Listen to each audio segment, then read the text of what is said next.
Hello, I'm Max Sternbaum and I'm the host of ASTROCHAT. I've been studying astrology seriously for about 3 years, though I've been obsessed with it for much longer. I'm a Taurus sun, Libra rising, and Capricorn moon. This abbreviated Intro to Astrology, or Astrology 101 podcast, is essentially a key or primer for the main concepts of astrology used in natal readings. In the course of 12 episodes, we will cover each of the 12 houses and their corresponding signs, Aries through Pisces. The first 6 houses are to be remembered as the personal houses, and 7 through 12 are the social houses. In a potential 13th and 14th episode, we will go over the stronger aspects as I see them and use them in readings, conjunction, opposition, and square, as well as the nature of the 10 planets. Listen, this intro special is not only for listeners of the AstroChat series, but for anyone looking for a basic understanding of the primary language and archetypes used in an astrological reading. This is Astrology for the People.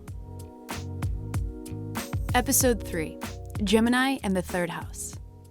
Gemini season is May 21st to June 21st. The Gemini archetype is the messenger, the connector, and the intellect. The Gemini symbol is the twins. The Gemini phrase is I think. Gemini rules the nervous system and includes the shoulders, lungs, arms, hands, and fingers, highlighting the duality or multiplicity of these body parts. Its opposite sign is Sagittarius. The third house is all about communication, perception, and how we learn. You can think of it as primary school. Its opposite, the ninth house, is college and beyond. Things like radio and newspapers are covered in the third house. Siblings and our relationship with them are also found here. So our neighborhoods, social circles, chat rooms, covers a lot of the day-to-day details of daily life. And in that sense, it's a practical house. Planets here, when considered with your natal Mercury placement, can indicate the way in which you communicate. If you have a lot of planets in the third, such as I do, you might find yourself curious about where you live and where others live, and may actually develop relationships or habits or routines with a variety of locales, especially those within driving distance. This house includes those short trips versus its ninth house counterpart of foreign travel. Naturally associated with the third, Gemini exhibits many of the curious and communicative qualities that we experience in this house. Gemini is the first of the air signs, and with that comes a quick wit, intelligence, and curiosity or hunger for data. I think it's safe to say Gemini is the most observant sign in the zodiac. Nothing gets past their thought and potential consideration. Through this collection of data, they are better able to know and understand.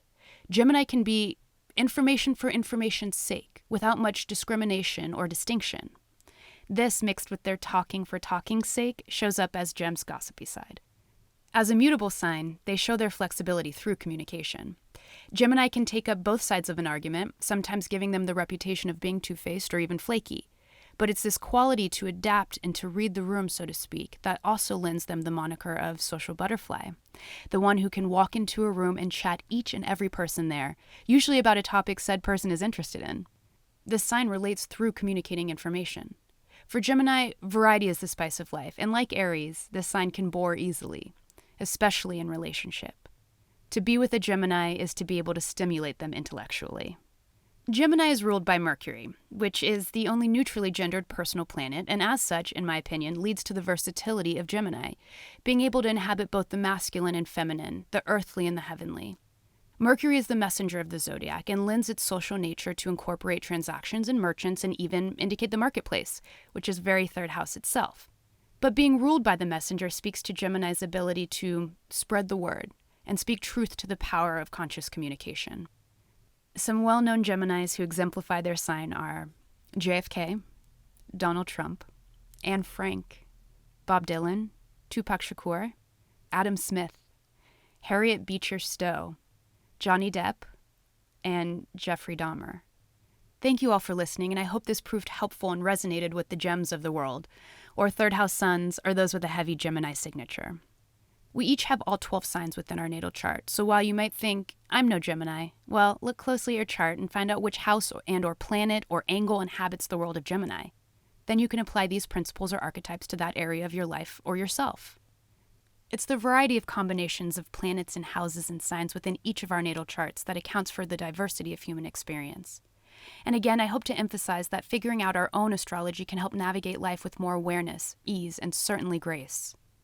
It provides the tools and knowing to deal with adversity and difficult timing, and is helpful in self-understanding, as well as understanding other, by allowing us to maintain perspective. Instead of floating through life subject to the whims of celestial forces, we can be present and potentially co-create this existence, which is what is really meant by quote-unquote owning your power and stepping into your worth. And with that, I'll leave you. I'm signing off and hoping to catch you next time when we talk about Cancer and the 4th house. Oh, and if you're digging this podcast, be sure and review or leave a comment and subscribe. You can find me on Instagram at startree_astrology. That's STARTREE. Or drop me a line at yo.startree@gmail.com. Bye now.